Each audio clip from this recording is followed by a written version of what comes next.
Our guest today is a newcomer to Chicago, but he is a Midwesterner, having been born and raised in St. Louis. He is a graduate of St. Louis University with a degree in psychology.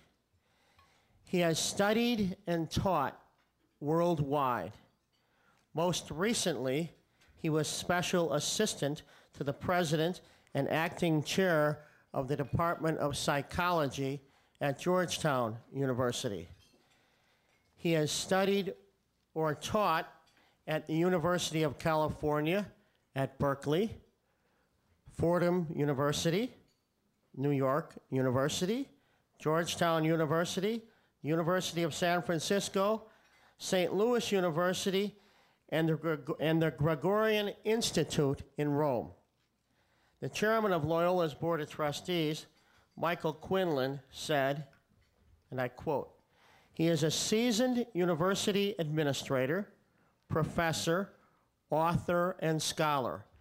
He has spent the majority of his career working in higher education. He is a recognized authority in the field of children and family psychology. He is also an established author and researcher and has published numerous articles and books," unquote. Our guest today is a true scholar. Ladies and gentlemen, it gives me great pleasure to welcome the president of Loyola University and a City Club member, Father Michael Garanzini. Father?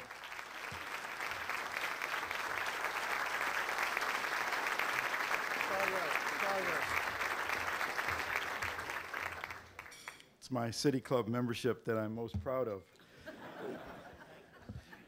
Thank you. Thank you for that introduction. And welcome, everybody, and thank all of you for being here.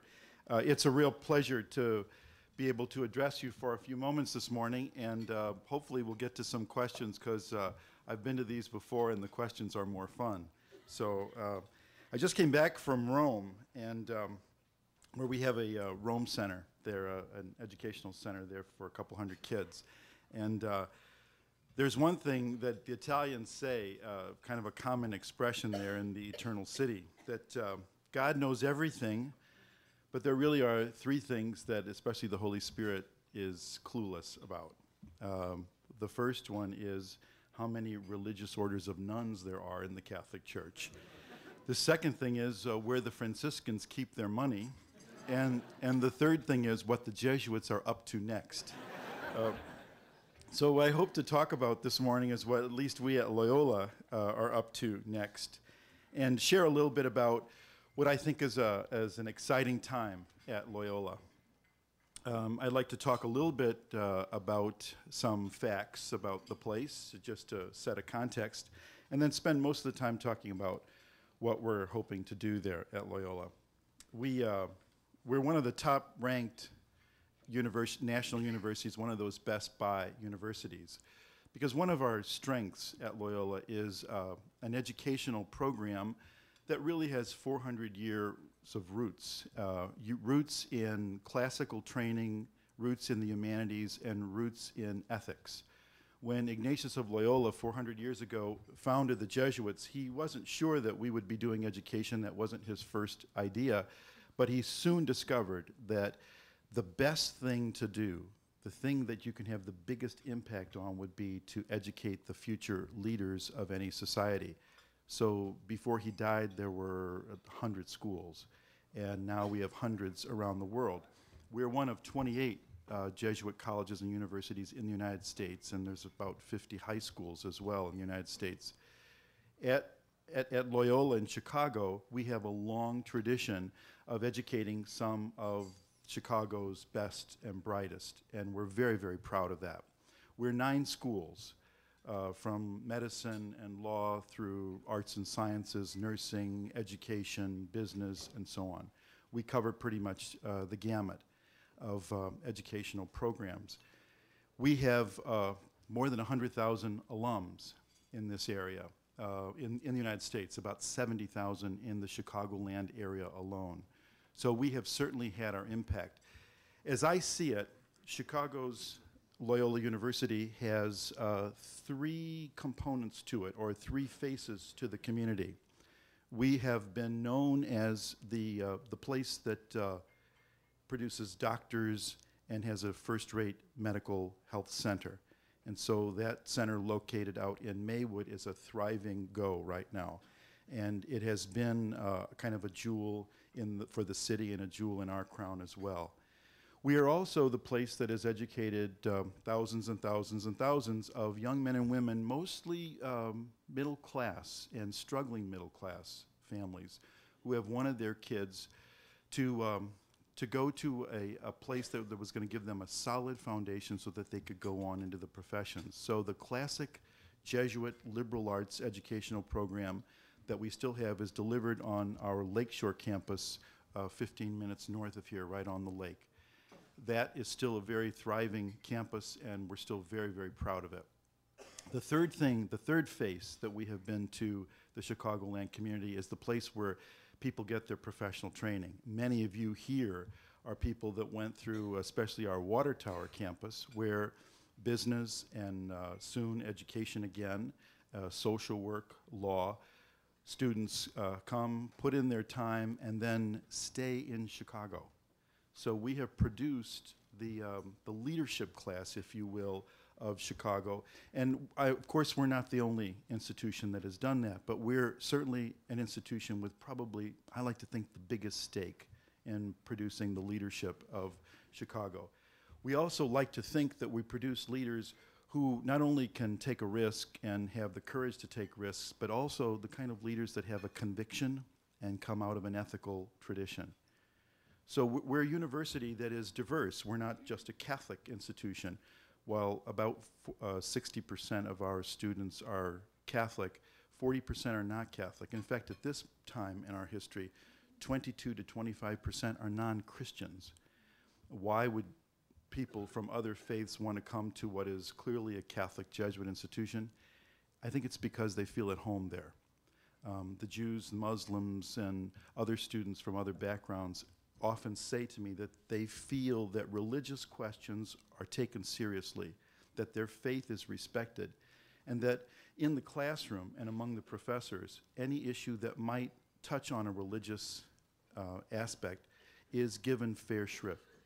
So it's the kind of place where religion and values are not only at home, but religion and values thrive. That's obviously something that's very much needed today. What's going on for the future? We are embarking on an opportunity to kind of redirect ourselves, if you will, a bit.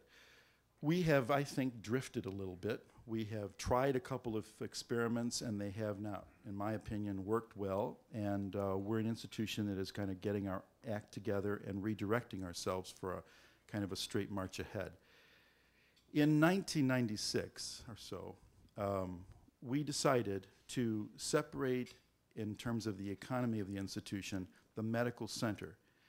Dr. Barbado, John Sullivan are here from the hospital. They have led the institution in stabilizing a health center in a, as you all well know, in a market that is very unstable. We're not done with the shakedown on healthcare in Chicago or in the nation, but we feel very confident that the way that we've positioned ourselves economically, that we're going to be able to meet our challenges there, and we're going to thrive. So thanks to that decision in 1996, we have a stable hospital and health education program out in Maywood. That has changed the economy of the institution drastically. And over the course of years from 1996 to the present, we have not right-sized the rest of our institution to accommodate what was a loss of income. Hospitals used to make a lot of money. They don't make money anymore. And we can ask Dr. Barbado to elaborate on that if we need to.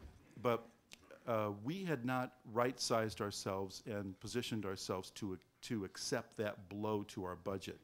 I think that caused a bit of a tailspin of the institution for a couple of years. But I could say, I think with conviction now, after being at the university for about 10 months, that there's a leadership team in place that is going to be straightening out that budget problem. We are going to be a leaner, meaner place. We're going to be a much more focused place. Over the last 6, 8, 9 months, we've adopted a 9-point strategic agenda, we call it, which helps us focus on our undergraduate program and what we want it to be, our graduate program, our professional schools, our enrollments, and so on and so forth.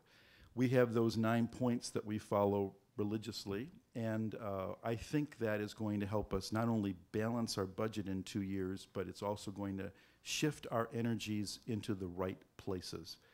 The leadership team, as I say, has been working on that, and I feel very confident that we're in very good shape on that score. There's also a couple other things that we're going to be doing. We are going to develop a master plan for each of those 3 campuses. The medical center is much better shape on that, but we need to develop a master plan for the Water Tower campus and for the Lakeshore campus.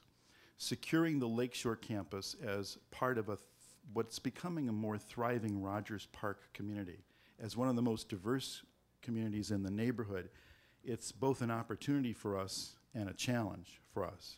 Getting anything done in that diversity is, as many of you in this room know, is a real challenge, bringing a lot of interest to the table. But our securing of that neighborhood and our contribution to that neighborhood is critical for us. And thanks to a couple of people in this room, we're going to be, I think, developing a nice plan for securing that area and developing further there. We're about to embark on a project of building a science center there for the teaching of undergraduate science, to upgrade our science facilities, because science is one of the things that we still do, I like to think, the best in town. There are greater institutions in terms of their academic reputation in town, but the problem is they concentrate on graduate and research programs. We concentrate on undergraduates. We have 1,000 biology majors. 70% of our kids that apply to medical school go to medical school. So we're still launching science grads into science-related professions here, and I've got to get a first-rate science facility for them. The Water Tower campus probably presents the most exciting kind of challenge because it's, well, you're in the right place. It's all about real estate, isn't it? We have some property down there that we're going to begin leveraging because we'd like to build a campus around the Water Tower area. And while we have a couple of very good facilities, we also have some facilities that we're willing to bring down, to pull down, and then we're going to leverage them to build. We need an undergraduate residence hall down there. We need a student center down there. We need some better classrooms down there. And we're going to bring the School of Education back downtown. While that was one of our experiments that we realized was misguided, we've decided to sell, as many of you know, our Malincrot campus up in Wilmette, and we're going to be bringing them downtown so that they're much closer to the heart of the educational challenges that this community faces. If there is one area where I think we could be doing better, it's helping the city public schools and the Catholic schools deal with the challenges of education. It seems to me, I think it was the lead story the first 4 or 5 days I was here in June was the problems of the public schools and the report cards that they had been receiving. So it seemed to be a no-brainer to make that decision to bring the School of Education back. And Dean Fong is here, and thanks to her leadership, we're going to be bringing them back this summer. With that, we have, I think, 3 thriving campuses. I've told people if you wanted to build a medical center, the best thing you could do is find a place that's geographically central to this entire region. Think about where Maywood is.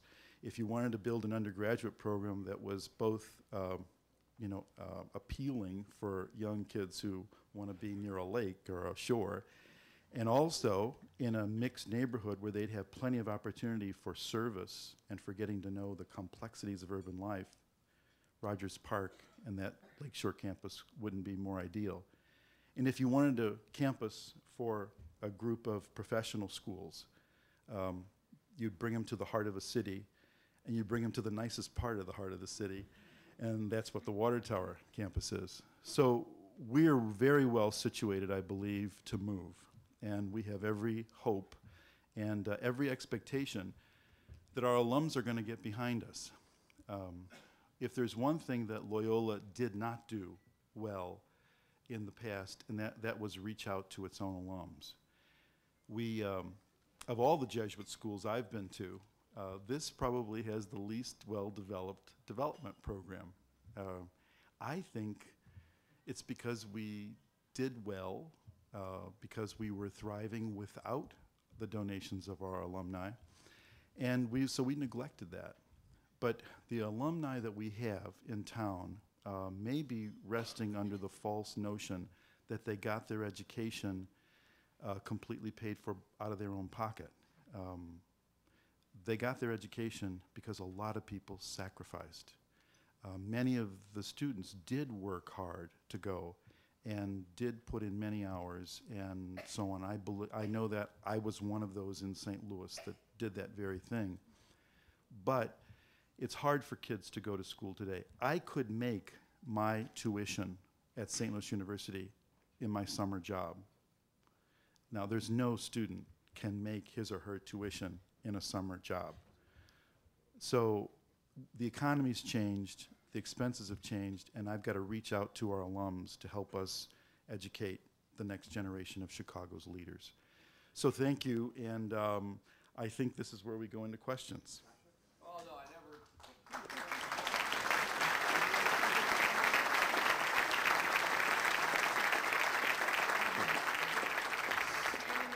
many jobs as this guy, I'm sure you could handle the question. All right.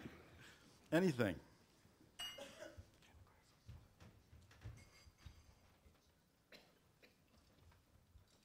Yes. Yes, ma'am.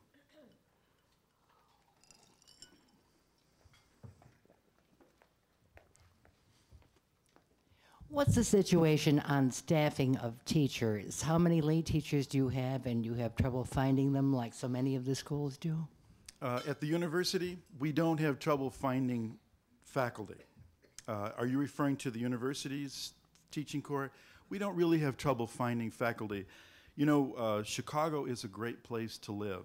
And not only do we have doctoral degree granting institutions around Chicago that put out first-rate people, but we also attract quite a few applications. So we'll have 60, 80 candidates for a job when we have an opening.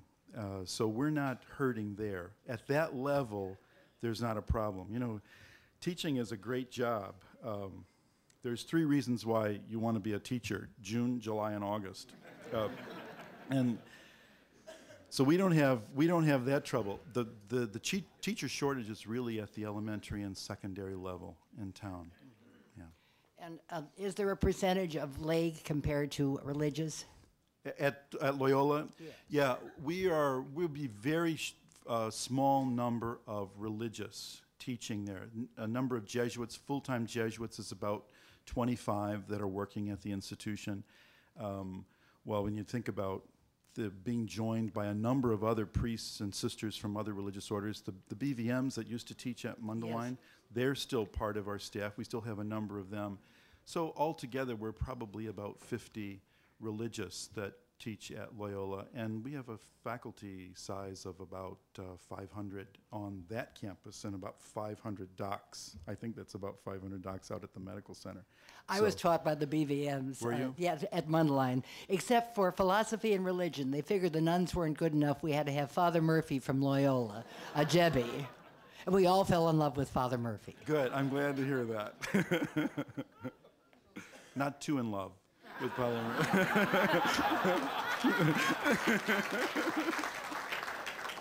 Excuse me, I shouldn't bring that subject up. Yes, ma'am. Good morning. As a former news reporter here in Chicago, first of all, I'd like to say that because I covered many tragedies, I spent a lot of time at your Maywood facility, and that included the treatment of Cardinal Bernardine, of course. And I'd like to say that it was always very efficiently run for, at least from the media standpoint, we were always treated very fairly, and that was always a pleasure to work out there, even though the subject matter wasn't always pleasant. I'm glad to hear that. But my question is we're coming into a very important election cycle here in Illinois coming up in November. And besides the obvious funding issues, which, as you know, we're in a terrible budget crisis, what would you like to see some of the topics and the issues come to the forefront in this election for debate as it would affect your plans for developing where you'd like to see Loyola go and the benefit it could be for all the alum here and the others who are served by the university?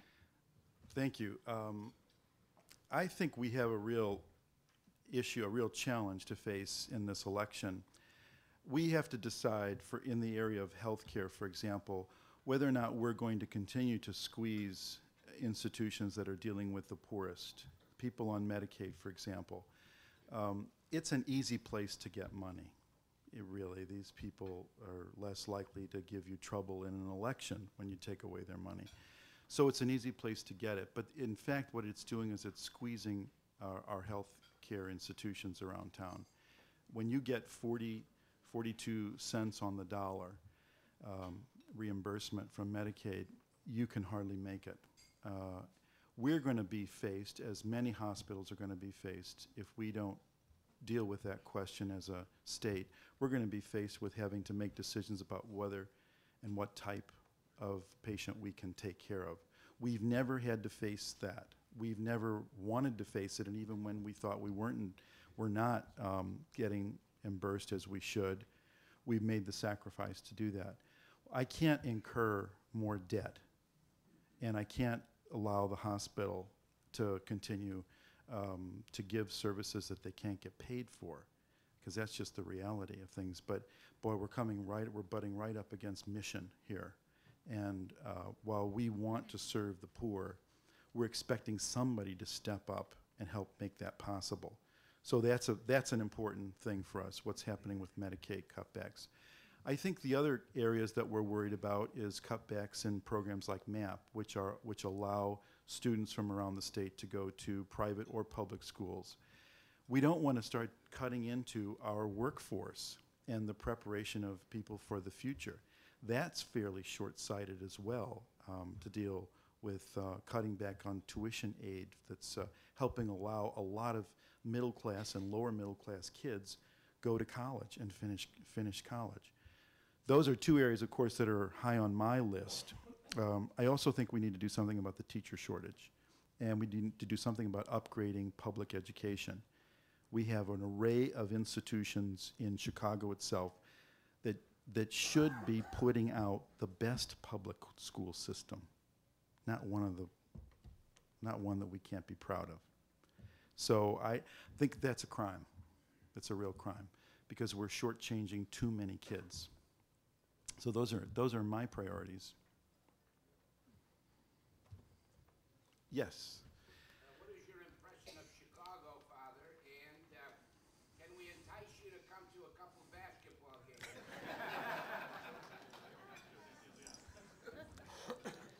I met this man first. I was saying Mass at Madonna della Strada Chapel, and this man comes up to me back here, and he says, at communion time, I said, Body of Christ, and this man goes, I'm Joe Gentile. Father, you got to give me a basketball team. He takes the host and walks away. Yeah, I didn't say it. Plants this big wet kiss on my cheek. Joe, I'm going to come to as many basketball games as I can. What do I think about Chicago? It's full of colorful personalities.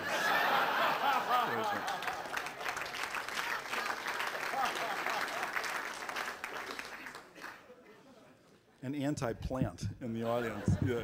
I'm not a plant, but a St. Louis U grad, as you know. Yes. Mike, two questions. You can answer them in either order. One is, Loyola bills itself as a Catholic, Jesuit education, and I presume those are one and the same. No, that's a joke. But how does that distinguish you from UIC? It's a big tuition difference, and so how does that distinguish you? And secondly, since you just got back from Rome, I hope you can comment on the clerical sexual abuse scandal that's rocking the world, the Catholic world especially. Well, we only have enough time for that first one.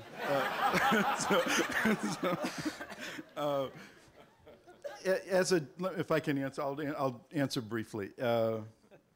As a Jesuit Catholic institution, we're able, I think, to offer something that's we call it value added. You'd have biology courses, and you have your history courses, and you have your sociology courses, political science courses.